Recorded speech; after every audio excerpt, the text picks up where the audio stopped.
Praise the lord. ప్రభునామములో మరొకసారి మీకు వందనాలు తెలియజేస్తా ఉన్నాను. వీడియో చిన్న అంతరాయం వల్ల మధ్యలో ఆపేసాను. ఒక చిన్న మాట మీతో పంచుకోవాలని నేను ఆశపడతా ఉన్నాను. దైవ సేవకులు పగడాల ప్రవీణ్ అన్న గారి గురించి మీరు సమాచారాన్ని విని ఉంటారు.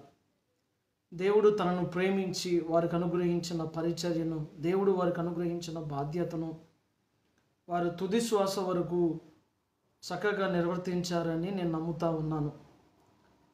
అనేక పర్యాయాలు వారు మరణాపాయ పరిస్థితుల గుండా వెళ్ళవలసి వస్తుందని ఎరిగినప్పటికీ కూడా వారు ఏమాత్రము సంకోచించకుండా ప్రభువు నాకు అప్పచెప్పిన పనిని నేను చేయాలా అనే బాధ్యతాయుతంగా వారు ప్రభు పరిచర్య చేశారని నమ్ముతా ఉన్నాను.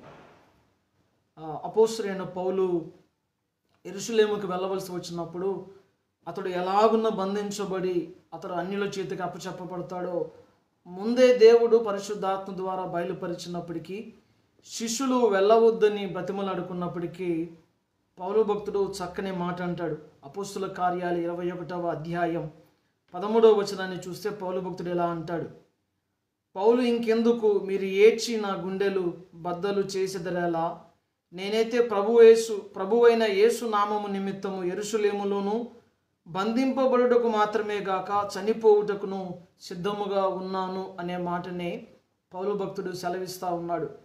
నేను నమ్ముతా ఉన్నా ప్రవీణ్ అన్న జీవితంలో కూడా ఇవి చాలాసార్లు జరిగి ఉంటాయి. చాలామంది దైవ సేవకులు, బ్రదర్ మీరు అగ్రెసివ్గా వెళ్తూ ఉన్నారు, చాలా జాగ్రత్త అండి అని చాలామంది ప్రవీణ్ అన్నని సలహా చెప్పుండొచ్చు, వారించి ఉండవచ్చు. అంత మాత్రమే కాదు, 12లో అన్నట్లుగా ఆ మాట వినినప్పుడు మేమును అక్కడి వారమును యెరూషలేము వెళ్ళవద్దని అతన్ని బతిమాలుకొంటిమి గాని అంటాడు. అన్న కుటుంబం కూడా, ప్రవీణ్ అన్న కుటుంబం కూడా మేబీ బ్రతిమలాడుకుని ఉంటారేమో ప్రవీణ్ అన్నని. ఎందుకండి ఈ రకమైన పరిచర్య చేయడం? చక్కగా ఒక సంఘం పెట్టుకోను సంఘంలో పరిచర్య చేయొచ్చు కదా, లేదంటే ఎలాంటి కాంట్రవర్సీ లేనటువంటి పరిచర్యలు మనం చేసుకుంటా వెళ్ళవచ్చు కదా అని అన్న కుటుంబం, అన్నను ప్రేమించిన వారు కూడా అన్నను బ్రతిమలాడుకుని ఉంటారు. అయితే ప్రవీణ్ అన్న వాటి వేటికి విషయాలలో కాంప్రమైజ్ అయ్యి ఉండడు. ఎందుకంటే పౌలు భక్తుడిని గురించిన చదివిన ప్రవీణ్ అన్న పౌలు భక్తుల్లాగానే ప్రవర్తించడానికి ఇష్టపడిన వాడుగా ఉంటాడని నేను నమ్ముతా ఉన్నాను. ఎందుకంటే చాలా కొద్ది మంది మాత్రమే తాము ఎవరి గురించి ప్రకటిస్తూ ఉన్నారో, ఏ వ్యక్తి గురించి ప్రకటిస్తూ ఉన్నారో, ప్రకటించిన వ్యక్తి జీవించిన జీవన విధానాన్ని కలిగి జీవించడానికి ఇష్టపడేవారుగా ఉంటారు. చాలా కొద్ది మంది మాత్రమే ఏదో చెప్పడానికి చెప్పేసి ఆ తరువాత వారికి సౌఖ్యంగా ఉన్న రీతిలో బ్రతకడానికి ఇష్టపడేవారుగా ఉంటారు. నిజంగా ప్రవీణ్ అన్న గురించిన విషయాన్ని, సమాచారాన్ని తెలుసుకున్న తర్వాత నేను అపోస్తలుల కార్యాలయ ప్రస్తుతం నేను ధ్యానం చేసుకుంటా ఉన్నాను. నిజంగా ఈ మాటలన్నీ నాకు ప్రవీణ్ అన్నకి అప్లికబుల్ అవుతున్నట్లుగా అనిపిస్తూ ఉంది. ప్రియులారా, చాలామంది సేవకులు వారించి ఉంటారు, అలా చేయడం ప్రమాదకరం, అలా చేయకుండా ఉండడం మంచిది అనేసి. తన కుటుంబం కూడా బ్రతిమలాడుకుని ఉంటారు. ఈ రకమైన పరిచర్య మనకి క్షేమం కాదు, మన కుటుంబానికి, మొదట వ్యక్తిగతంగా మీకు, తర్వాత కుటుంబానికి క్షేమం కాదేమో, ఎందుకు ఇటువంటి పరిచర్య అని బ్రతిమలాడుకుని ఉంటారు. అయితే పౌలు భక్తుడు కలిగి ఉన్నటువంటి సమర్పణ ఏదైతే పౌలు భక్తుడు కలిగి ఉన్నాడో, ప్రవీణ్ అన్న కూడా అలాంటి సమర్పణ కలిగి జీవించాడు అని నేను చెప్పడం కాదండి, మీ అందరికీ తెలుసు. ప్రవీణ్ అన్నతో వ్యక్తిగత సహవాసం కలిగిన వారికి తెలుసు. అన్నని తమ పరిచర్యలకు పిలిపించుకొని అన్న ద్వారా దేవుని సందేశాన్ని తమ ప్రాంతపు ప్రజలకు, సంఘానికి వినిపించిన వారందరికీ తెలుస్తుంది. తాను ఏది ప్రకటిస్తూ వచ్చాడో ప్రకటించిన దానికి తగినట్లుగా బ్రతికిన వ్యక్తిగా ప్రవీణ్ అన్న ఉన్నాడు అని సార్వత్రిక సంఘంలో మనందరం ప్రగాఢంగా విశ్వసిస్తూ ఉన్నాం. నిజంగా దేవునికి మహిమకరంగా ప్రవీణ్ అన్న జీవించాడని, పరిచర్య చేశాడని నేను నమ్ముతా ఉన్నాను. ప్రియులారా, నేను నమ్ముతా ఉన్నాను. అయితే ప్రవీణ్ అన్న అకాల మరణము పొందడం, లేదా ప్రభు నిర్ణయించిన గడియలోనే ప్రవీణ్ అన్న ప్రభు సన్నిధికి వెళ్ళడం క్రైస్తవ సమాజానికి కొంత మటుకు ఇబ్బందికరమైన పరిస్థితి అనుకోవచ్చు. ఓ మంచి సేవకుడు, ఓ మంచి పరిచర్య చేసే సేవకుడు మన ముందు ఉంటే, మన కళ్ళ ముందు ఉంటూ మనకు బోధిస్తూ ఉంటే, మాదిరిగా జీవిస్తూ ఉంటే మనలో అనేకులు సేవకులైతే సేవ చేసే విధానంలో రోషం కలిగి పరిచర్య చేస్తారు. విశ్వాసులైతే, యవన బిడ్డలైతే ఆ సేవకుడు చెప్పే శ్రేష్టమైన ఉపదేశం ద్వారా, ఆ సేవకుడు చెప్పే శ్రేష్టమైన మాటల ద్వారా తమ యవన ప్రాయాన్ని ప్రభు కొరకు బలంగా సిద్ధపరుచుకుంటారు. సంఘం ప్రభువులో ఇంకా బలపడడానికి అవకాశం ఉంది. ఇలాంటి పరిచర్య ప్రవీణ్ అన్న చేశారని నేను నమ్ముతా ఉన్నాను. ఇప్పుడు నేను ప్రవీణ్ అన్న గారి గురించి చేసిన సేవ అంతటిని గురించి ఇక్కడ నేను చెప్పి వివరించడం కష్టమే అవుతుంది. మీలో చాలామందికి ప్రవీణ్ అన్న గారి గురించి తెలుసు. అయితే కొన్ని మాటలు నేను ఇక్కడ తెలియచేయాలని ఆశపడతా ఉన్నాను ప్రియులారా. పౌలు భక్తుల్లాగా అపోస్తుల కార్యాలు 21:13 నుంచి 14 వరకు, 11 నుంచి 13 వరకు ఏ మాటలు ఉన్నాయో అవి ప్రవీణ్ అన్న జీవితంలో నెరవేర్పులో మనం చూడగలిగిన వ్యక్తులుగా ఉంటాం. ఇది మొదటిది. రెండవది, పౌలు భక్తుడి జీవితంలో ఉన్నట్లుగా దేవుడు అన్న జీవితంలో కూడా పౌలు భక్తుడు ఏ రీతిగా సాక్ష్యం చెప్పి, ఏ రీతిగా చెప్పి నా కొరకు నీతి కిరీటము ఉంచబడి ఉంది అనే నిరీక్షణ కలిగిన వ్యక్తిగా ఉన్నాడు. చివరి వరకు తనకు అప్పచెప్పబడ్డ పరిచర్య విషయంలో పోరాటం చేస్తూ జీవించాడు. విశ్వాస సంబంధమైన మంచి పోరాటం జీవిస్తూ తన విశ్వాసాన్ని కాపాడుకున్నాడు. తుదమటుకు ప్రవీణ్ అన్న అలాగున పోరాటము చేస్తూ తన విశ్వాసాన్ని కాపాడుకున్నాడని ఓ సేవకుడిగా నేను విశ్వసిస్తూ ఉన్నాను, నమ్ముతా ఉన్నాను. ప్రభు ఎంతైనా ప్రవీణ్ అన్నను బట్టి మహిమ పొందాడని నమ్ముతా ఉన్నాను ప్రియులారా. అయితే సార్వత్రిక సంఘంగా మనలో ఉన్న వారందరం ఈ మాటను జ్ఞాపకం పెట్టుకోవాలా. ప్రవీణ్ అన్న ఇలాంటి వాడు అలాంటి వాడు అని గొప్పగా చెప్పుకోవడం మాత్రమే కాదండి, తన మీద వేరొక మతానికి సంబంధించిన వారు వారి మత ఆచారాల ప్రకారం లేదా మత విధానాల ప్రకారము తనను చంపడానికి అవకాశం ఉన్నటువంటి ఆ ప్రాసెస్ ఏదైతే ఉందో దాన్ని ప్రకటించినప్పటికీ, అలా చేస్తామని హెచ్చరించినప్పటికీ ప్రవీణ్ అన్న ఏ రోజు కూడా బెదిరినట్లుగా లేదా తను చేసే సేవ విషయంలో వెనుకంజ వేసినట్లుగా లేడు. మనలో చాలామంది ప్రకటించే వారంగా ఉంటాం, కానీ ప్రకటించిన దాని రీతి ప్రకారం బ్రతికే వారంగా ఉంటాం. కాంప్రమైజ్ లైఫ్ మనం జీవిస్తాం. ఓ 4 గోడల మధ్య బలమైన సందేశాన్ని ప్రకటించే వ్యక్తులుగా ఉంటాం. అవసరమైతే మన ముందున్న బల్లలు పగిలిపోయేలాగా, బల్లలు బద్దలు కొట్టేలాగున ప్రసంగాలు చేస్తాం. కానీ సమాజంలో ప్రతిరోజు ప్రాణాన్ని త్యాగం చేస్తూ, ప్రతిరోజు లేఖనం సెలవిచ్చిన ప్రకారం జీవిస్తూ పరిచర్య చేసే వ్యక్తులు కొంతమందే ఉంటారు. అందులో ప్రవీణ్ అన్న గారు ఖచ్చితంగా ఉన్నారు అని నేను నమ్మగలను. ఆయన మీద ఎన్నో రకాల దాడులు జరుగుతాయని ఎన్నోసార్లు ఆయన బెదిరించినా ఆయన ఏ రోజు వెనుకంజ వేయలేదు. కారణం ఏమిటంటే ప్రభు ద్వారా ప్రేరేపించబడ్డాడు, ప్రభు ఆత్మచేత పట్టబడ్డాడు కనుక చెప్పడం మాత్రమే పరిమితం అవ్వాల, జీవించడం కూడా ప్రవీణ్ అన్న జీవించి చూపించారు ప్రియులారా. కనుక మరి ప్రవీణ్ అన్న లాసు సేవ చేస్తున్న యవనస్తులకి, సేవలో అప్పుడే వచ్చినటువంటి సేవకులకు, అంతకుముందు నుంచే సేవ చేస్తున్నటువంటి వారందరికీ ఓ మాదిరిని ప్రవీణ్ అన్న విడిచిపెట్టి వెళ్ళాడు. ప్రస్తుతం సేవ చేస్తున్న వారందరూ ప్రవీణ్ అన్నను ఒక రకంగా మాదిరిగా తీసుకోవాలని దైవ సేవకుడిగా నేను అడుగుతా ఉన్నాను. విశ్వాసులందరిని కూడా అడుగుతా ఉన్నాను, దయచేసి హెబ్రీ రాసిన పత్రికలో ఒక మాట ఉంటుంది కదా, మన అందరికి తెలిసిన మాట, మీరు పాపముతో పోరాడుటలో రక్తము కారునంతగా ఇంకా దానిని ఎదిరింపలేదు అనే మాట ఉంటుంది. పాపంతో రక్తం కారే అంతలాగా మనం ఎదిరించడం ఏమిటి? రక్తం కారేంతగా పాపంతో వ్యభిచరిస్తామా? వ్యభిచారంతో అలా పోరాడతామా? త్రాగుడుతో అలా పోరాడతామా? జూదంతో అలా పోరాడతామా? అంటే కాదు. మనము అవసరమైతే మన ప్రాణము పాపము కొరకు ఎదిరించే విషయంలో రక్తం కారేలాగా, అంటే మన ప్రాణం పోయే అంతగా లేదా ఇతరులు మనం చంపడానికి ప్రయత్నించేవారుగా ఉన్నా మనం సిద్ధంగా ఉంటాం. మన రక్తము కార్చున్నట్లుగా క్రీస్తు మన పాపముల నిమిత్తము రక్తము కార్చినాడు అని మనం ఎలా విశ్వసిస్తూ ప్రకటిస్తూ ఉన్నామో, ఆ రక్తము కార్చుడు కొరకే క్రీస్తు వచ్చినాడని ఎలా ప్రకటిస్తూ ఉన్నామో, ఆ ప్రకటించే మనము అవసరమైతే మన రక్తము కారునంతగా పాప లోకములో క్రీస్తు నిమిత్తము బ్రతకవలసిన వారముగా ఉన్నాము అని ఆ సంగతి జ్ఞాపకం పెట్టుకోవాలి. వ్యభిచారంతో పోరాడి రక్తం కార్చలేదు, దొంగతనంతో పోరాడి రక్తం కార్చలేదు, అది పాపము. అనగా పాపలోకములో జీవించే జీవన విధానములో మన రక్తాన్ని కార్చే ప్రజలుగా మనం ఉండాల. క్రీస్తు కొరకు రక్తము కార్చే ప్రజలుగా ఉండాల. ఈ మాట కూడా ప్రవీణ్ అన్న విషయంలో జరిగిందని నేను అనుకుంటాను. అన్న మరణాన్ని మరణానికి సంబంధించిన విషయాలన్నీ చూస్తూ ఉన్నప్పుడు చాలా సందేహాలు, చాలా ప్రశ్నలు వస్తూ ఉన్నాయి. ఈ మాట కూడా ప్రవీణ్ అనే జీవితానికి నెరవేర్పు అయిందేమో అనిపిస్తుంది. తన రక్తాన్ని కార్చాడు క్రీస్తు కొరకు, పాపములో ఉన్న ప్రజలను విడిపించడానికి, విమోచించడానికి కొరకు, పరిశుద్ధుడైన క్రీస్తు యొద్దకు ప్రజలు నడిపించబడాలని, సత్యదేవుని తెలుసుకోవాలని పోరాడుతున్న విషయంలో, ప్రకటిస్తున్న విషయంలో తన రక్తాన్ని కార్చాడు అని నేను విశ్వసిస్తూ ఉన్నాను. ఈ మాటని మరో రకంగా నన్ను ఇలాగ చెప్పనివ్వని ప్రియులారా, యాక్సిడెంట్ అయిన విధానం చూస్తూ ఉన్నప్పుడు దాని గురించి చాలామంది ఫేస్బుక్లో ఆల్రెడీ కొన్ని వీడియోస్ అప్లోడ్ చేస్తూ ఉన్నారు. కొంతమంది పెద్ద పెద్ద దైవ సేవకులు ఈ విషయాల గురించి మాట్లాడుతూ ఉన్నారు. అయితే సార్వత్రిక సంఘానికి నా వంతుగా నాకు తెలిసిన విషయాలు కూడా నేను కొన్ని విషయాలు తెలియచేయాలని ఆశపడతా ఉన్నాను. మొదట మనమందరము శ్రమ పడుటకు క్రీస్తు పక్షంగా మనకు అనుగ్రహించబడి ఉన్నది అన్న సంగతి మనం ఎరుగుదాం. ఫిలిప్పీలకు రాసిన పత్రికలో 2వ అధ్యాయం చివరిలో ఆ మాట ఉంటుంది. మనం విశ్వాసం ఉంచడం మాత్రమే కాదు కానీ క్రీస్తు పక్షముగా శ్రమ పడుటయు మనకు అనుగ్రహించబడి ఉన్నది అన్నది లేఖనం మనకిస్తున్న సాక్ష్యం. కనుక శ్రమలేని క్రైస్తవ్య జీవితాన్ని మనం జీవించలేకపోవచ్చు. మరణం ప్రతిరోజు మనల్ని మన చుట్టూ తిరుగుతూ ఉండవచ్చు. అది శ్రమ రూపంలో.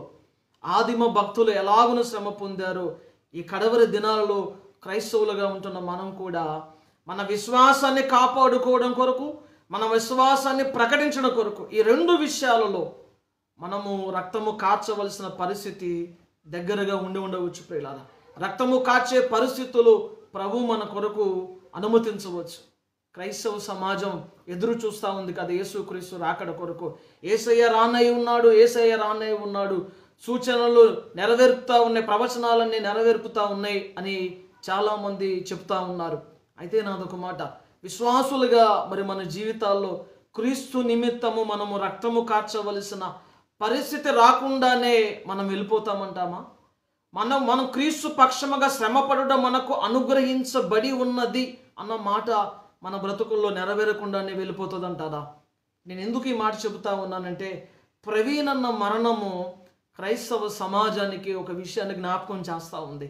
శ్రమ పొందవలసిన గడియలు ఆసన్నమవుతా ఉన్నాయి అన్న సంగతిని కూడా జ్ఞాపకం చేస్తూ ఉంది అని నేను నమ్ముతా ఉన్నాను ప్రియులారా.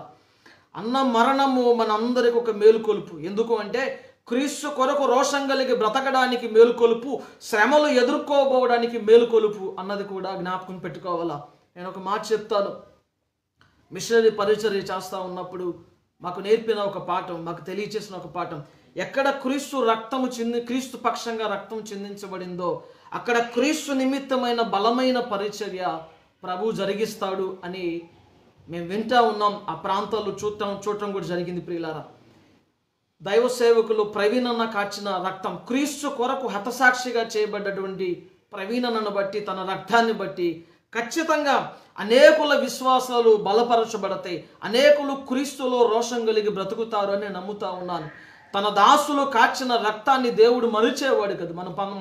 మనకందరికీ తెలుసు, ప్రకటన గ్రంథంలో ఉంటుంది. ఆ సింహాసనం దగ్గర ఉండి వారు కార్చిన పరిశుద్ధుల రక్తాన్ని బట్టి, ఎందాక మా రక్తాన్ని బట్టి నీవు తీర్పు తీర్చక ఉందువు అన్న సంగతి కనబడతా ఉంది. అంటే లోకం మీదకి తీర్పు, లోకం మీదకి ఉగ్రత రావాలని ప్రజలు కోరుకోవట్లేదు ప్రియులారా. ప్రజలు కోరుకోవట్లేదు, లేదా చనిపోయిన భక్తులు కోరుకోవట్లేదు.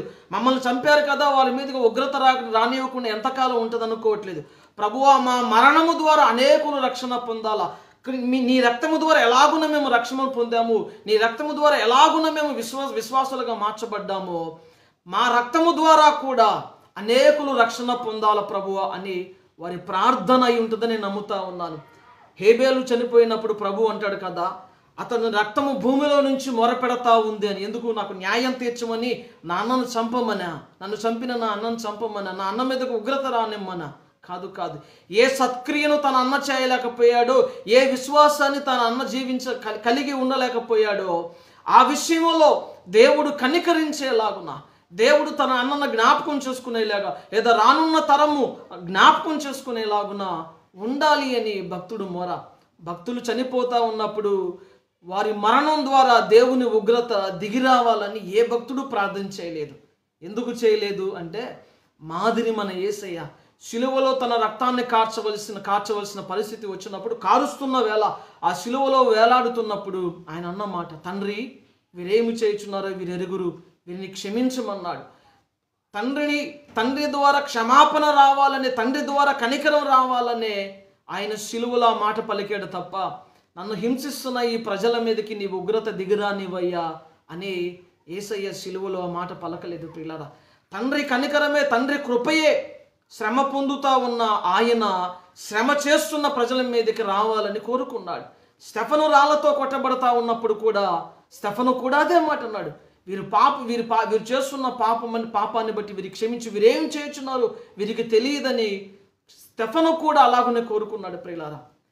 దేవుని ఎరిగిన ప్రజలుగా మనము రానున్న శ్రమకాలములో, ఎదుర్కోబోతున్న శ్రమకాలములో మనం రక్తము కారునంతగా ప్రయాసపడవలసి వచ్చిన భక్తుల మరణము అనేకుల రక్షణకు ఓ పునాదిగా వేయబడతా ఉంది, అనేకుల ఉద్యమం కలగడానికి ఓ పునాదిగా కాబడతా ఉంది అన్న సంగతిని మనం జ్ఞాపకం పెట్టుకోవాలా. దైవ సేవకులు ప్రవీణ్ అన్న మరణము మనకి ఎంత లోటుగా కనపడతా ఉందో, అన్నలేని ఆ పరిచర్య చూపించే మాదిరి ఎంత లోటుగా మనకు కనబడుతుందో, అంతకంటే ఉన్నతంగా బలంగా పరిశుద్ధాత్మ దేవుడు తన దాసుని రక్తము ద్వారా, చిందించిన రక్తము ద్వారా, తన ప్రాణము ద్వారా సంఘం మీదకి రావాల్సిన ఉజ్జీవాన్ని దేవుడు ఖచ్చితంగా పంపుతాడు. చేయవలసిన సేవ, బలమైన సేవ ఇంకా దేవుడు జరిగించడానికి అవకాశం బలంగా ఉంది ప్రియులారా. కనుక సార్వత్రిక సంఘం భయపడాల్సిన అవసరం లేదు ప్రియులారా. ఎవరు భయానికి గురి కావద్దండి. మీలో చాలామంది భయపడతారు కనుక నేను ఈ మాట చెప్తున్నానని కూడా నేను అనట్లేదు. ఒకటి జ్ఞాపకం చేయాలని ఆశపడతా ఉన్నాను, తన దాసుడి రక్తము అనేకుల రక్షణకు దారి తీసేదిగానే ఉంది తప్ప తన దాసుడి రక్తము నిర్వీర్యం కాబట్టానికి ఏమాత్రము లేదు అన్న సంగతిని జ్ఞాపకం చేయాలని నేను ఆశపడతా ఉన్నాను ప్రియులారా. ఆ కుటుంబం కొరకు ప్రార్థన చేద్దాం. విడిచిపెట్టి వెళ్ళిన ఆ కుటుంబం కొరకు మనం ప్రార్థన చేసే వ్యక్తులుగా ఉందాం. తన తండ్రి చూపిన మాదిరిని ప్రకారము ఆ బిడ్డలు జీవించేవారుగా ఉండాలని ఆ బిడ్డల కొరకు మనం ప్రార్థన చేద్దాం. అంతే తప్ప ఈ మరణం చేసుకుంటూ పోతే ఎలాగాని మానవ రీతిగా ఆలోచన చేయవద్దండి. చాలామంది ఎమోషన్స్ కూడా గురవుతారు.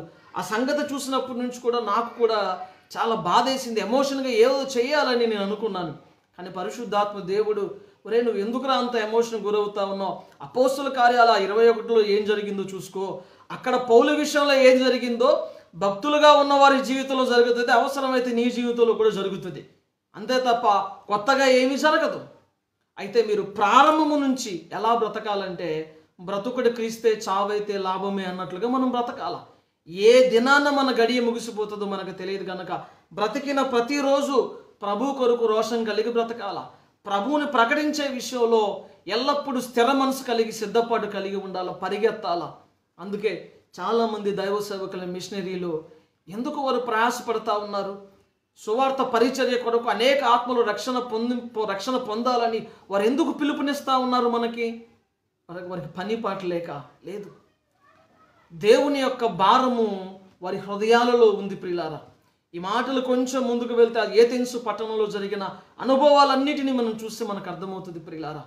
పౌలు భక్తుడి ఆత్మ ఎలా పరితాపం పొందిందో ప్రవీణన్న ఆత్మ కూడా అలాగే పరితాపం పొందింది. సత్యమైన బోధ చేయని స్థలాలలో ఆయన ఆత్మ పరితాపం పొంది సత్యమైన బోధ తెలియపరచాలని పరితాపం చెందింది. ఏది నిజమైన దైవముగా ప్రజలు ఎరగకుండా అసత్యం వైపు ప్రజలను నడిపిస్తూ ఉన్నారు, వారు సత్యం వైపు రావాలని, సత్యాన్ని ప్రకటించాలని, ఉన్నది ఉన్నట్లుగా ప్రకటించాలని తన ఆత్మ కూడా పరితాపం పొందింది.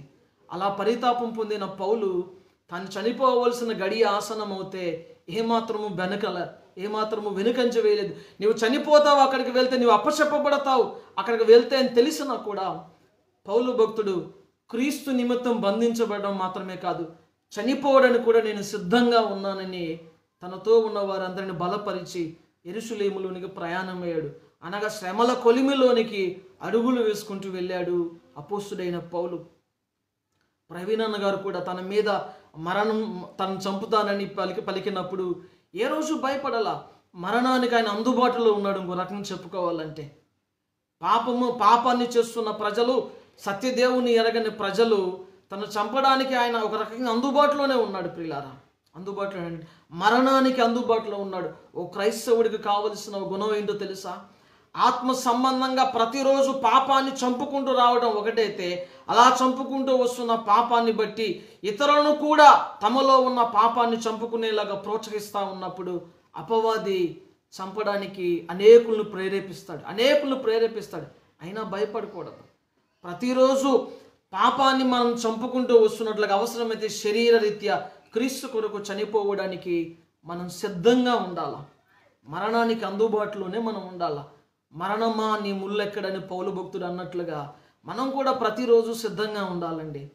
మరణం, నువ్వు నార్మల్గా చనిపోయినా దేవుని సన్నిధికి వెళ్తావు, హతసాక్షిగా అయినా దేవుని సన్నిధికి వెళ్తావు. అయితే నీ కొరకు ప్రభు సిద్ధపరిచిన ఆ సాక్షి ఉన్నది కదా, అది ప్రపంచం అంతా ముందు ఉన్నతంగా ఉండాలంటే క్రీస్తు నిమిత్తము ప్రతి గడియ చనిపోవడానికి సిద్ధంగా ఉండాలి.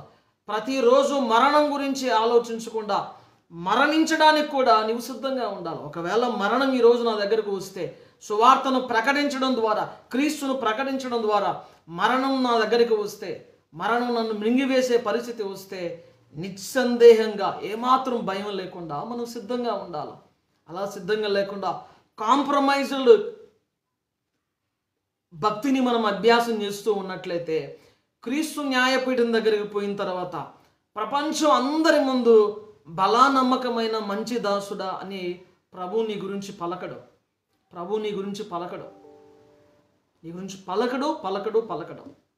ఎవరి గురించి పలుకుతాడంటే, ప్రతిరోజు క్రీస్తు నిమిత్తము చనిపోవడానికి సిద్ధంగా ఉండి రోషం కలిగి ప్రభు కొరకు యథార్థంగా పరిచర్య చేసిన దైవ సేవకుల గురించి, విశ్వాసుల గురించి ప్రభు ఆ మాట పలుకుతాడు. కానీ కాంప్రమైజ్డ్ లైఫ్, సెటిల్డ్ పరిచర్యలు చేసే వాళ్ళ గురించి ప్రభు ఆ సాక్ష్యాన్ని పలకడని నేను నమ్ముతా ఉన్నాను. మరి మనకి వాళ్ళకి వ్యత్యాసం ఏమిటి? వారి పడిన ప్రయాసకు ప్రభు వారిని ఏమాత్రం గణపరచడంటారా? సులువుగా రక్షణను సంపాదించుకోవాలని చూస్తున్నటువంటి, సులువుగా పరలోక రాజ్యానికి వెళ్ళాలనుకుంటున్న వారికి, మనకి, లేదా నిజమైన భక్తులకి వ్యత్యాసం లేదంటారా? ప్రభు ఆ వ్యత్యాసాన్ని చూపడంటారా? వాని క్రియలను బట్టి వానికి ప్రతిఫలం ఇస్తానని దేవుడు అన్నాడు కదా. ఏ క్రియ చేయకుండా ప్రభు కొరకు సులువుగా ఓ 4 గోడల మధ్య ప్రభువును ఆరాధించుకోవడానికి వెళ్తూ, ఓ 4 గోడల మధ్య చక్కగా బోధ చేయడానికి వెళ్తా ఉన్న దైవ సేవకుడికి, ప్రతిరోజు తన ప్రాణాన్ని త్యాగం చేయడానికి సిద్ధపడిన వ్యక్తులకు, వారి క్రియలకు బహుమానంలో తేడా ఉండదంటారా? నిస్సందేహంగా తేడా ఉంటుంది. సార్వత్రిక సంఘం అంతా ఈరోజు ప్రవీణని కోల్పోయినందుకు వేదనలో ఉండడం కాదు, కానీ ప్రవీణలాగా ఈ కడవరి దినాలలో బ్రతకడానికి సిద్ధంగా ఉండాలా. అనేకులను రగిలించడానికి సిద్ధపడాలా, అనేకులను మండించడానికి సిద్ధపడాలా. ఇవేదో ఏసీ గదుల్లో కూర్చొని చెప్పుకునేలాగను కాదండి. ప్రజల మధ్య తిరుగుతూ, ప్రజలకు అందుబాటులో ఉంటూ ప్రకటించేలాగున ఉండాలి.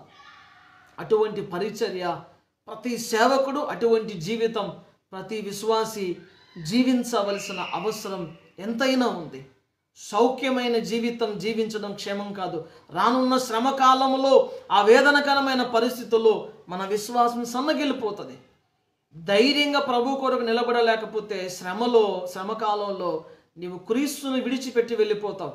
మాట్లాడడము, జీవించడము నువ్వు ప్రారంభించకపోతే ఆ భయంకరమైన శ్రమకాలాల్లో నీ విశ్వాస జీవితం సన్నగిల్లిపోతుంది. నేను ఒక మాట అంటాను, ఇంటి యజమానుడుగా, ఓ దైవ సేవకుడుగా మన విశ్వాసాన్ని, నీ విశ్వాసాన్ని నువ్వు సన్నగిల్లించుకునే వ్యక్తివిగా నీవు ఉంటే, నిన్ను వెంబడించే వాళ్ళ పరిస్థితి ఏమిటి? నిన్ను చూస్తున్న నీ కుటుంబీకుల పరిస్థితి ఏమిటి? వారు కూడా అలాగనే బ్రతకరంటారా? నిన్ను వెంబడించే 1000 మంది అలాగను బ్రతకరంటారా? ఆలోచన చేయని దైవ సేవకులారా, మన దినం ఏ రోజు గతించిపోతుందో ఈ భూమి మీద తెలియదు కదా. చాలా చక్కని మాటలు మనం మాట్లాడుతాం. ఇంతలో కనబడి అంతలో మాయమైపోయే నీటి ఆవిరి వంటిది, ఉదయాన్న వికసించే సాయంత్రం వాడిపోయే గడ్డి పువ్వు లాంటిది అని మనం చెప్పుకుంటాం. అలా చెప్పుకునే మనం ప్రభు కొరకు రోషంగా ఎందుకు బ్రతకట్లేదు అన్నది ప్రశ్న. ఒకసారి ఆలోచించండి. ప్రవీణన్న గారి మరణం సార్వత్రిక క్రైస్తవ సమాజానికి ఓ చక్కని ఆత్మీయ పాఠం కావాలా. క్రీస్తు కొరకు రోషం కలిగి బ్రతకాలా, ఎప్పుడైనా మరణించడానికి సిద్ధం కావాలా, వాక్యాన్ని ఉన్నది ఉన్నట్లుగా ప్రకటించడానికి సిద్ధపడాలా. కాంప్రమైజ్డ్గా కాదండి ప్రియులారా, కాంప్రమైజ్డ్గా కాదు. ఈ మాటలు ప్రభు మన వినికిడిలో ఆశీర్వదించునుగాక. ఇంకొన్ని నార్మల్గా కొన్ని విషయాలు మీతో కూడా పంచుకోవాలని నేను అనుకుంటా ఉన్నాను ప్రియులారా. సరే, మొదట ప్రవీణన్న కుటుంబానికి సార్వత్రిక క్రైస్తవ సమాజం అందరి పక్షంగా నా కండోలెన్స్ నేను తెలియజేస్తూ ఉన్నాను. ఏ మనిషి మా మాటల ద్వారా మీ కుటుంబాన్ని ఆదరించలేకపోవచ్చు. సర్వకృపానిధి అయిన దేవుడు ఖచ్చితంగా మిమ్మలను తన గొప్ప ఆదరణ చేత ఆదరిస్తాడు. ఆదరణకర్తగా పిలువబడే ఆయన మిమ్మల్ని ఆదరిస్తాడు అని నేను నమ్ముతా ఉన్నాను. దయచేసి ఈ క్లిష్ట సమయంలో మీ విశ్వాస విషయంలో మీరు స్థిరులుగా ఉండాలా. ఏమాత్రము బలహీనమైన ఆలోచనలు మీ హృదయంలోనికి రానివ్వకుండా ప్రభు తట్టు మీరు తిరగాల అని దైవ సేవకుడిగా ప్రభు పక్షాన మిమ్మల్ని అందరినీ వేడుకుంటా ఉన్నాను. ప్రియులరా, ఓ మాట నన్ను ఇలాగ చెప్పండి. చాలామంది ఇది యాక్సిడెంట్ కాదు, మేబీ ప్లాన్డ్ మర్డర్ అయి ఉంటుంది, కుట్రపూరితంగా చేసింది అనేసి చాలామంది చెబుతూ ఉన్నారు. మరి అది ఎంతవరకు నిజమో కాదో నాకు తెలియదు. ఒకవేళ అది నిజమైనా కాకపోయినా విశ్వాసులుగా మనం ఎలా బ్రతకాలో నేను ముందు మాట్లాడాను. ఆ విషయాలను బట్టి మీరు ఆలోచన చేయండి. ఇప్పుడు ప్రభుత్వానికి ఒక చిన్న విన్నపం చేసుకోవాలని నేను ఆశపడతా ఉన్నాను. ప్రభుత్వాన్ని ఒక చిన్న విన్నపం చేసుకోవాలని ఆశపడతాను. ఎందుకంటే మనం రాజ్యాంగంలో ఉన్నాం. భారత రాజ్యాంగం మనకు అనుగ్రహించినటువంటి స్వేచ్ఛను బట్టి మన విశ్వాసాన్ని మనం ప్రకటించుకోగలుగుతా ఉన్నాం. వారు అనుగ్రహించిన స్వేచ్ఛను బట్టి మన విశ్వాసాన్ని ప్రకటిస్తూ విశ్వాసాన్ని అభ్యాసం చేస్తూ ఉన్నాం. మనకు మందిరాలుగా ఇచ్చి ప్రభుత్వాలు మందిరాలుగా కూడుకొని ఆరాధన చేసుకోవడానికి వారు అనుమతించారు కనుక ప్రభుత్వానికి ఓ విన్నపం చేయాలని ఆశపడతా ఉన్నాను. దానికంటే మొదట ఎవరైతే మరి ప్రవీణన్న యొక్క మరణ సమాచారాన్ని అధికారులకు తెలియచేశారో, ప్రభుత్వ అధికారులకైనా మరి ఎవరికైనా ఎవరైతే ఆ సమాచారాన్ని తెలియచేశారో ఆ వ్యక్తులకు కూడా నా ప్రత్యేకమైన వందనాలు చెల్లిస్తూ ఉన్నాను. Brother, I want to thank you for your social responsibility. I want to thank you, really I want to thank you for your social responsibility.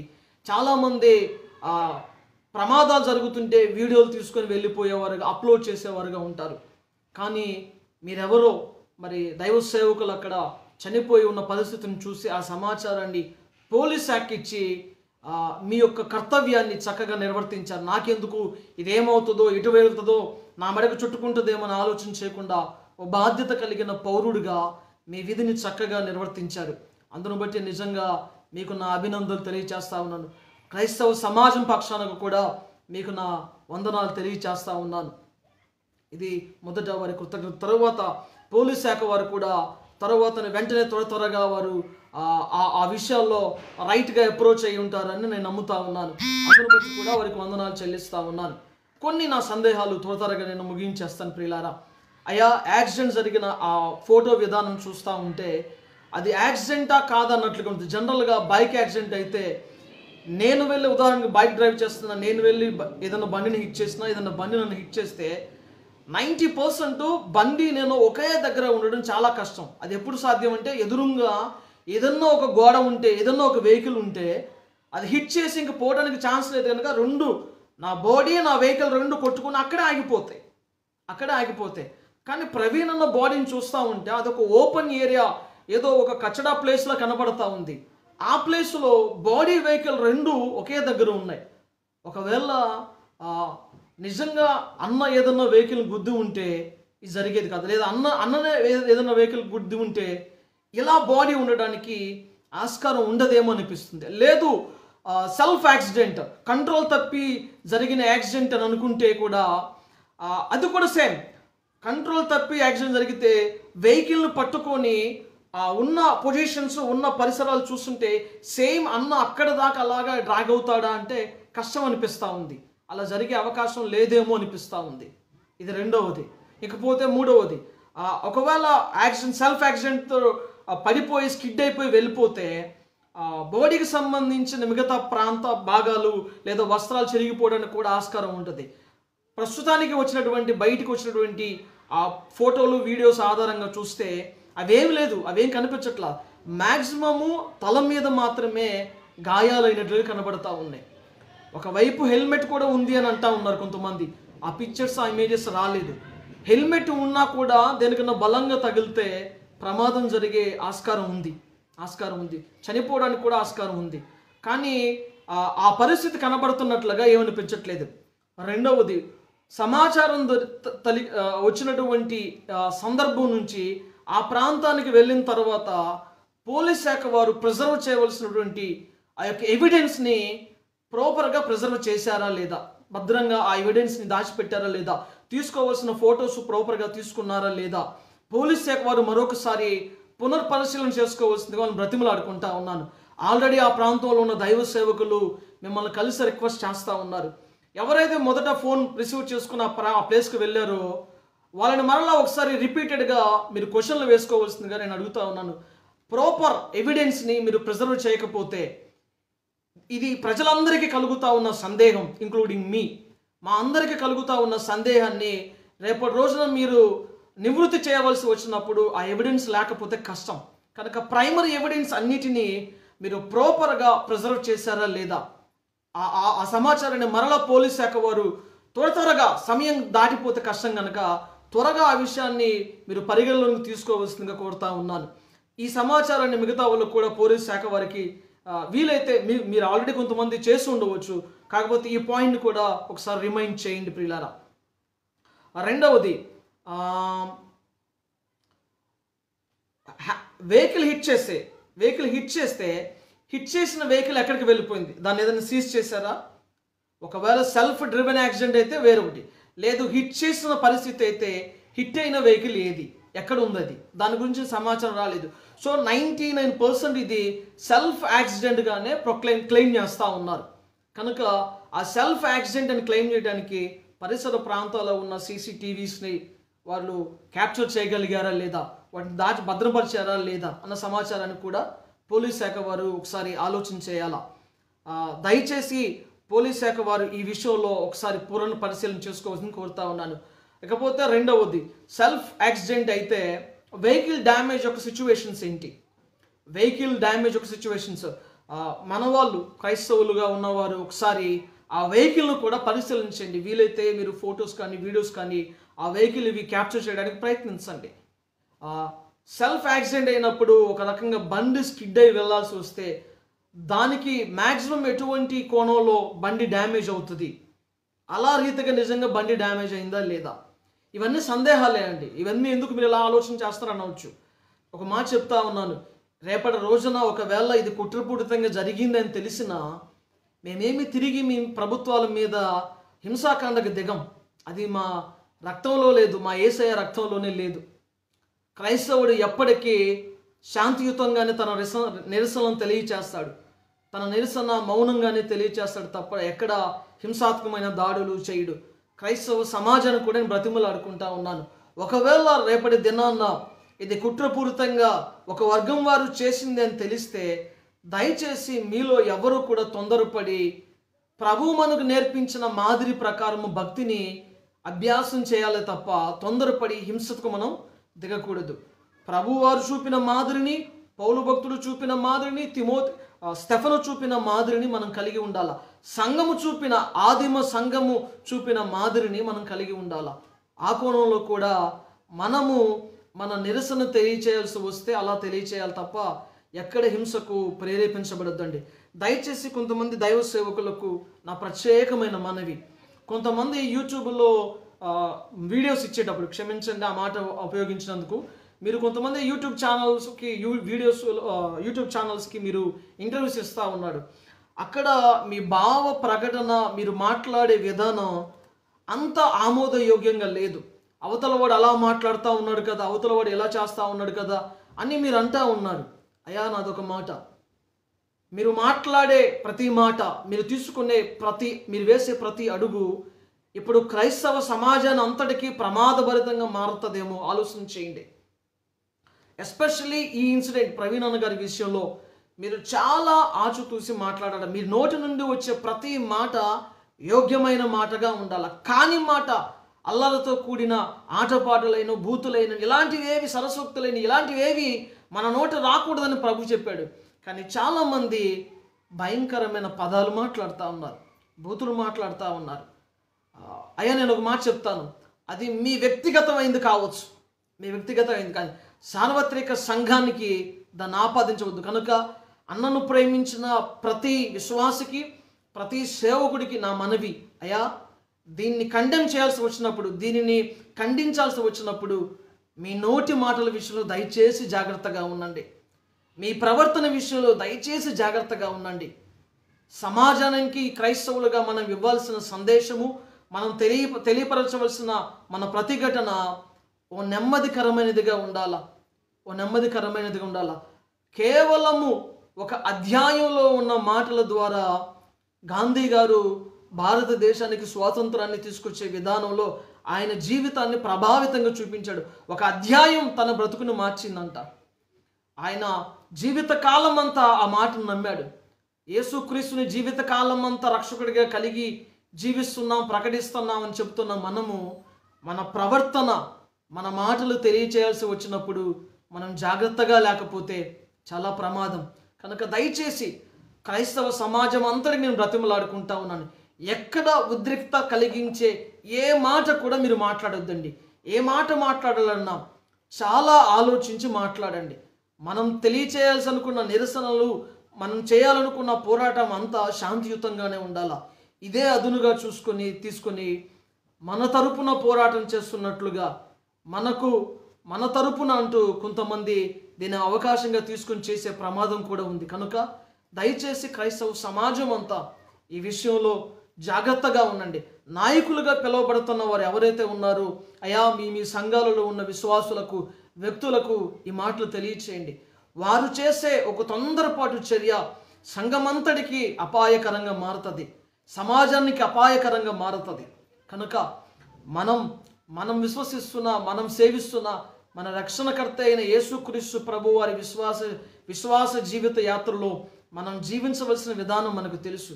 రెండవది, భారత రాజ్యాంగం మనకి ఇచ్చినటువంటి స్వేచ్ఛను బట్టి అన్యాయం జరిగినప్పుడు ఒక పౌరుడిగా, భారతీయ పౌరుడిగా మనకున్న హక్కుని మనం ప్రశ్నించాల్సి వచ్చినప్పుడు, ప్రభుత్వాన్ని వేడుకోవాల్సి వచ్చినప్పుడు, లేదా నిరసన తెలియచేయాల్సి వచ్చినప్పుడు కూడా మన హద్దులు దాటకుండా, మన మాటలు మన క్రియలు హద్దులు దాటకుండా జాగ్రత్తగా వాటి విషయంలో మనం ముందుకు వెళ్దాం. ఏమాత్రం తొందరపాటు చేసినా ఇప్పటికే మన మీద జరుగుతూ ఉన్న దాడులు, మన మీద చేస్తున్న కుట్రలు ఇవన్నీ మనం ఎరుగుదాం కదా. శ్రమకాలాలు మనకు ప్రారంభమై అందులో సందేహం లేదు. అయితే మన సొంత జ్ఞానం చేత ఆ శ్రమను మనం అధిగమించేయవద్దు. జ్ఞానం లేకుండా పోతే మనందరికీ తెలుసు, ఓ భార్య గురించి బైబిల్ చెప్తున్న మాట, జ్ఞానం కలిగిన స్త్రీ ఏం చేస్తుందో, జ్ఞానం లేని స్త్రీ ఏం చేస్తుందో బైబిల్ మనకి సెలవిచ్చింది స్పష్టంగా. తన ఇంటిని తానే కూల్చుకునేదిగా ఓ జ్ఞానం లేని స్త్రీ ఉంటుంది. సంఘాన్ని నువ్వు చేసే ఓ తొందరపాటు ప్రక్రియ వల్ల నీ సంఘం అంతటికి నీవే అపాయాన్ని తెచ్చిపెట్టే వ్యక్తి అవుతావేమో. సేవకుడా, క్రైస్తవ సమాజానికి నీవు మాట్లాడే మాట వల్ల, నీవు చేసే తొందరపాటు క్రియల వల్ల క్రైస్తవ సమాజాన్ని అంతటికి నీవే ఒక పెను నష్టాన్ని చేకూర్చే వ్యక్తివిగా కూడా నీవు ఉంటావేమో. కనుక ఈ విషయంలో మాట్లాడేటప్పుడు చాలా జాగ్రత్తగా ఆచిచూసి మాట్లాడండి. తొందరపాటు పనులేవి చేయొద్దండి. ప్రభు నమ్మదగిన వాడు. భూమి మీద మన ప్రాణానికి, చనిపోయిన మన ప్రాణానికి ప్రభుత్వాల ద్వారా న్యాయం జరగవచ్చు, జరగకపోవచ్చు. ప్రభు పక్షాన మన ప్రభుని విశ్వసిస్తున్న మనకి న్యాయం జరిగే ఒక స్థలం ఉంది, ఒక న్యాయపీఠం ఉంది. అక్కడ ఖచ్చితంగా ప్రభు మనకి నీతి కిరీటాన్ని సిద్ధపరిచాడు. మనం పొందుకోబోతున్న ఆ నీతి కిరీటం కొరకు ఎదురు చూస్తూ మన యాత్రలో మనం ముందు కొనసాగాల. ఈ భూమి మీద ఆయా దేశపు రాజ్యాంగం అనుమతించినట్లుగా భారతీయులుగా భారతదేశం మనకు అనుగ్రహించినటువంటి రాజ్యాంగం ప్రకారంగా మన నిరసనలైనా, మన ప్రశ్నలైనా వాటన్నిటికీ లోబడి ఉండాలి. ఇక ప్రభుత్వాల విషయంలో మనం చేయగలిగేది కూడా ఎంతవరకు ఉందంటారు? ప్రభుత్వం అన్యాయం చేస్తే ఎంతవరకు మనం ప్రభుత్వం మీద పోరాడతాం? హింసాత్మకంగా ఎదురు తిరిగి మనం చేయలేం కదా. ఓ క్రైస్తవుడిగా మనకు అది తగదు. మనం ఎంతవరకు అన్యాయాన్ని ప్రతిఘటించాలో, లేదా ఆ అన్యాయాన్ని వ్యక్తపరిచే, ఆ అన్యాయం చేస్తున్న వ్యక్తులను ప్రశ్నించాలో ఒక లిమిటేషన్ ఉంది, మనకి ఒక లిమిట్ ఉంది కదా. దానికి లోబడే మనం చేద్దాం. ఏ కార్యం చేసినా బైబిల్కి లోబడి మాత్రమే చేయాలి. చాలామంది దాన్ని దాటి మీరు మాట్లాడుతూ ఉన్నారు. అది ఎప్పటికైనా వ్యక్తిగతంగా మీకు, సార్వత్రిక సంఘానికి క్షేమం కాదండి. మీరు అంటారేమో, పౌలు భక్తుడు ఎలా బ్రతికాడని ముందే చెప్పావు కదా, నేను అలా బ్రతుకుతా ఉన్నాను. పౌలు భక్తుడు ఎక్కడ కాని మాట తన నోటి నుంచి రానివ్వలేదు. చాలా జాగ్రత్తగా పౌలు భక్తుడు మాట్లాడాడు. ప్రతి అధికారిని గౌరవిస్తూ మాట్లాడాడు. తనని చంపాలని చూసినటువంటి యూదులతో కూడా దేవుని ప్రేమను వెల్లడి చేస్తూనే మాట్లాడాడు. లేఖనాలు ఎత్తిపెట్టే మాట్లాడాడు. మనం కూడా భారత రాజ్యాంగంలో మనకున్నటువంటి హక్కులను ఏమన్నా ఉంటే వాటిని అయ్యా పలానా ఆర్టికల్ ద్వారా, పలానా శాసనం ద్వారా ఇది మేము అర్హులం కదా, మాకు న్యాయం జరగడానికి అవకాశం ఉంది కదా అని ప్రభుత్వాలను మనం వేడుకోవచ్చు. కానీ ఇలాంటి సమయంలో మనం ఏమాత్రం తొందరపాటుతనంతో ప్రవర్తించవద్దండి. దుష్టుడు చాలా తెలివి కలిగిన వాడు. ఇలాంటి సమయాల్లో మనందరి విశ్వాసాలను చెరపడానికి వాడు ఇంకా సులువుగా ప్రయత్నిస్తాడు. మనలో మానవ కోణం ఏలుబడి చేయడానికి వాడు ప్రయత్నిస్తాడు. కనుక దయచేసి మానవ సంబంధమైన ఎమోషన్స్కి గురవుతూ ఎటువంటి తొందరపాటు కార్యాలు చేయవద్దు. నమ్మదగిన దేవుని న్యాయపీఠం దగ్గర ప్రవీణ్ అన్న నీతి కిరీటాన్ని పొందుకోబోతా ఉన్నాడు. ప్రవీణలాగా పరిచర్య చేసే ప్రతి సేవకుడు పొందుకుంటాడు. అలాంటి బోధ ద్వారా బలపరచబడ్డ ప్రతి విశ్వాసి క్రీస్తు న్యాయపీఠం దగ్గర ఆ నీతి కిరీటాన్ని పొందుకుంటారు. ఈ భూమి మీద మనకు న్యాయం జరగకపోయినా మనందరికీ తెలుసు. దానియేలు గ్రంథంలో ఏం జరిగిందో మనకు తెలుసు ప్రియులారా. మరలానే నా విషయాలన్నీ మీకు జ్ఞాపకం చేయాల్సిన అవసరం లేదు. మమ్మల్ని రక్షించినా రక్షింపకపోయినా అని వాళ్ళు, ఆ భక్తులు ఎలాగున తమ ప్రాణాలని అగ్నిగుండపు పాలు చేసుకోవడానికి ఇష్టపడ్డారో, ఈ భూమి మీద ప్రభుత్వాల ద్వారా మనకు న్యాయం జరగకపోయినా నీతి సూర్యుని న్యాయపీఠం దగ్గర మనకు న్యాయం జరుగుతుంది, మనకు బహుమానం దొరుకుతూ ఉంది. కనుక మనకు బహుమానం ఇచ్చే దేవుని వైపు మన కన్నులను సారించి ఆయన కొరకు ఎదురు చూద్దాం. ఈ భూమి మీద బ్రతికినప్పుడు యథార్థంగా బ్రతుకుదాం. ఈ ప్రాణాన్ని ప్రభు కొరకు తృణపాయంగా ఎంచుకొని ప్రభు కొరకు సేవ చేద్దాం. అలా సేవ చేస్తున్న ప్రతి దైవ సేవకుని మన ప్రార్థనలో మనం ఎత్తిపెట్టుకొని వారిని జ్ఞాపకం చేసుకుందాం. వారి విడిచిపెట్టి వెళ్ళిన కుటుంబాలని ప్రభు వారి విశ్వాస విషయంలో ఆయన కాపుదల కలుగచేసేలాగా, వారు ఏమాత్రం విశ్వాసంలో సన్నగిల్లిపోకుండా వారిని ఒక దినాన కలుసుకోబోతున్నామని నిరీక్షణ కలిగిన వారై తమ ప్రియులు విడిచిపెట్టి వెళ్ళిన మాదిరిని వారు కొనసాగించేలాగున వారి కొరకు ప్రార్థన చేయ బద్దులమై ఉన్నాం. దేవుడిటి మహాకృప మనందరి ఎడల చూపునుగాక. ఆమేన్. God bless you.